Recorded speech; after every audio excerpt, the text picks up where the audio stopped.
Hey everybody, it's Ragdoll, the above average gamer, and this video right here is it's not the most important video in the world. I just wanted to say that. It's my 10 best reasons why Call of Duty World War II is going to be amazing.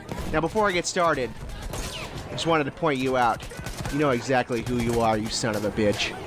You came to this video thinking, wait a second, this isn't Call of Duty World War II official reveal trailer at all. No, it's not. It's not. Okay? You didn't come here to watch a trailer. Everybody's doing the trailer. I didn't do the trailer. I didn't want to do the trailer. Just shut the fuck up. Watch the video.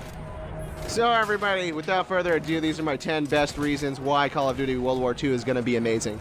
And it better fucking record this time, because this is my second time and it's nearing 11 o'clock and I still have to put this video out before it's fucking Thursday. So, reason number one, new kill streaks. New kill streaks, of course, are incredibly important. I was watching the White Boy 7th Street video, which was the weirdest goddamn video I've ever seen in my entire life.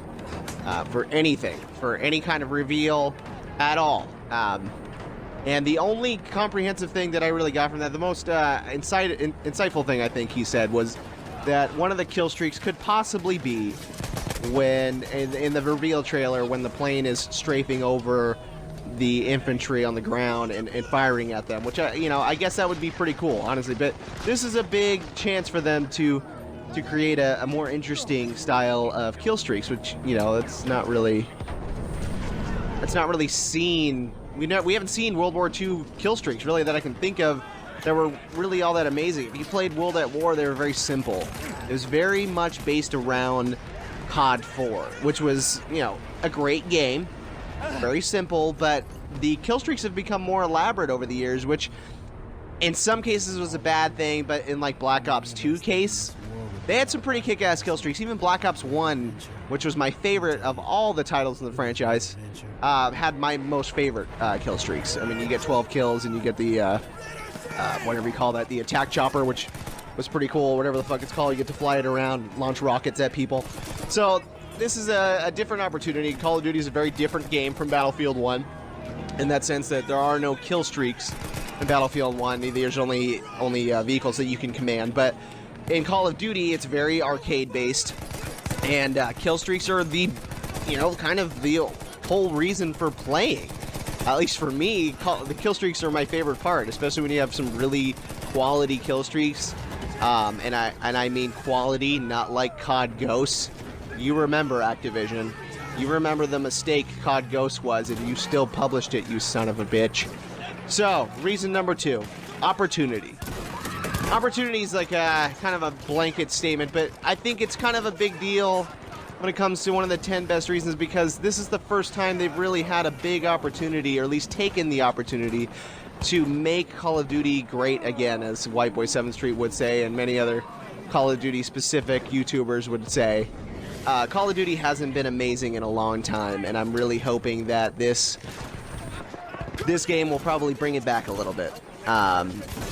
Bring it back from the ether. And I think that the opportunity should be seized as soon as possible to create a really great game that's realistic and nostalgic, just like their old World War II titles. But we'll see. I'm excited nonetheless. The trailer looked amazing, so if you saw the trailer today, which was just released, I'm sure you're excited as well. Reason number 4, realism. World War II based games, especially Call of Duty, were always based around some element of realism. They always wanted to bring some battle in, or what the soldiers had to go through, like the Battle of Stalingrad in Call of Duty 1, when you were handed the stripper clip and the other infantryman was handed a rifle, and you had to basically wait until he died in order to get that rifle. Otherwise, you were there just to hand him ammo. That was a big deal when you stormed that beach side to go up into those blown apart buildings. That was, for me, that was a pivotal moment in first-person shooter gaming, especially for PlayStation 2. That was just the craziest thing I had ever seen. I didn't even know that was even a thing. They don't really teach you that in history class when you're in elementary school, and they sure as hell don't teach you when you're in college either. Reason number 5, better environments. The environments of Call of Duty have definitely strewn away. They've distanced themselves from the original Call of Duty wheelhouse. I think that Activision, you know, Sledgehammer and all the developers, Infinity Ward, all of them, they all kind of, I don't know what the hell they're doing. I have no idea. It's not that they don't look nice. Yeah, they're pretty, they're super colorful, they're very vibrant, but they're like always some part of some dystopian future, like COD Ghosts or Black Ops 3. I can never understand what the hell is going on. It's so unrelatable and so far-fetched, and it's so beyond the spectrum of realism for me. I can't relate, and I can't enjoy the game. Because like I said, Call of Duty's always been the alternative realistic first-person shooter for me. And that's because, as a kid, I was playing Call of Duty 1 and 2. And even World at War, which, you know, wasn't the most realistic World War II title, and I don't imagine that they're going to go in a different direction with World War II. I imagine they're probably going to go with a similar, not similar storyline, but, you know, just more theatrical. It was still very realistic in some ways. You know, the battles felt more conclusive, and you really felt like you were doing something.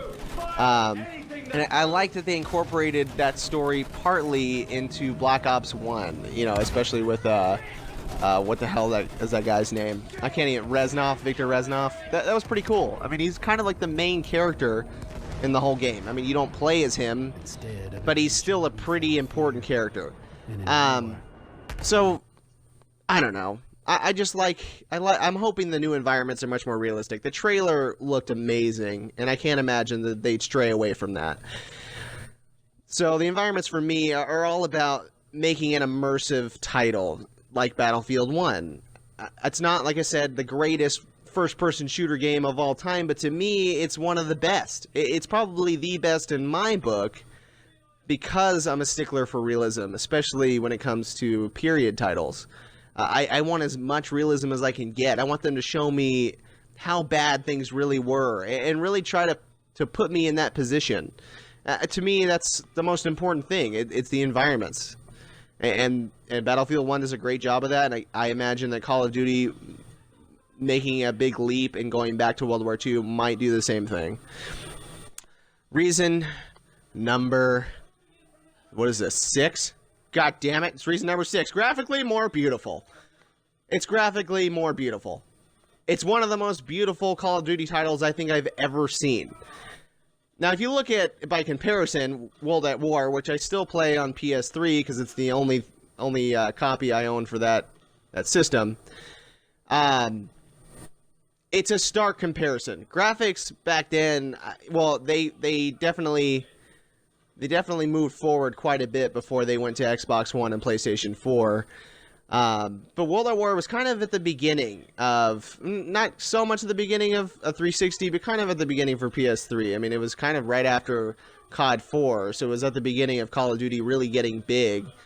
And for me, graphically, it's a stark comparison, and they've come a long way. And I really think with the dilapidated buildings, the more scarred battlefields, and just the visual effects of the trailer really show what they're pushing for this time with this title, and it is definitely much more amazing. World at War was a great game, but Call of Duty World War II I think is going to be much better, and I'm actually pretty excited about it after seeing the trailer. Reason number 7. Actually, what the fuck am I on? Holy shit! Was that number 5? Yeah, that was reason number 5. Graphically more beautiful. Reason number 6. Bear with me here. I'm doing this all in one take. Significant events. Now, Activision said that they are going to push for more significant events in Call of Duty World War II, which is amazing. That basically makes the entire game. The nostalgia of Call of Duty 1 and 2 were basically based around the significant battles that they featured in that game. And yes, they were on a more theatrical level, but that's what makes them so great, was seeing those battles that you heard about in history class firsthand, and it kind of was the watermark for the game. It's what the signature of each game was those significant events. And if they can do that in World War II or COD WWII, I really think that they're going to kind of set the bar again for a quality Call of Duty game. Significant events are one of the top priorities for me, and that's why it's so high up on the list. Reason number 8. Oh my god, what fucking reason number 7? Was it reason number, yeah, reason number 7, because we just did number 6. Reason number 7, the time period. World War II is just full of nostalgia. It's very significant battle, a very significant war, not battle. It basically changed everything about what we know about our world today. The UN was founded. Our economies became a global economy. A lot of stuff changed because of World War II and World War I, but mostly World War II. A lot of that came out of that, and a lot of people really banded together. We wouldn't be allied with Japan, and we wouldn't be on good terms with Western Europe for the most part had it been for World War II. They were heavily reliant on our help as much as we were reliant on their help. So historically, World War II and that time period is a great thing to jump back to. And it's the time period where Call of Duty originally started. And that's what makes it so great. And that's what makes us so excited about it. Reason number 8, and actually reason number 8. Now bear with me, you goddamn sons of bitches, because like I said, I'm doing this on one take. This is the second take I've done, and I have to do it all in one take because I do this all from an Xbox. Because I don't have a laptop, and Jesus Christ, do I need a laptop after this. No jetpacks. I don't think I need to really say any more. Reason number 8 is probably, that's why it's basically the third to last reason on my list. No fucking jetpacks or exoskeletons or double jumping like in fucking any platformer game. They did kind of immersed platformers with first-person shooters. I don't know what the fuck they were doing with the most recent titles, but I did not enjoy that. I haven't enjoyed that. Sledgehammer, Activision. Well, not Sledgehammer. You actually, you did Ghosts last. But Infinity Ward, or whatever the fuck did the last one, that really pissed me off. Black Ops 3, I can't even remember who the hell the developing team was for that. But don't bring those back. And that's a big reason why Call of Duty is a big joke in the first-person shooter spectrum, because of double jumping, you sons of bitches. So, reason number 9, cultural relevance. Relevance is a big deal in first-person shooters, especially period-based games, like anything surrounding World War II, Vietnam, any kind of modern combat situation. Cultural relevance is a huge deal. And Call of Duty World War II is culturally relevant because everybody remembers that. Everybody knows about World War II, but everybody remembers where Call of Duty started. And many people started playing when Call of Duty was a World War II style game. So I think that cultural relevance, just in the fact that Call of Duty started at World War II, is what makes it so significant and so high up on my list. Reason number 10, back to where it all started. That's the biggest deal. They are back to finally where it all started. Well, everybody, this is Ragdoll's the Above Average Gamer. That was my 10 best reasons why Call of Duty World War II is going to be amazing. I hope you guys enjoyed the video. If you like the video, please click that like button. If you like the content, you like the channel, click that subscribe button. I will see you guys again on Saturday. Thank you so much for watching. I hope you guys have a great rest of your week, and have a good one. Thank you very much again. Bye-bye.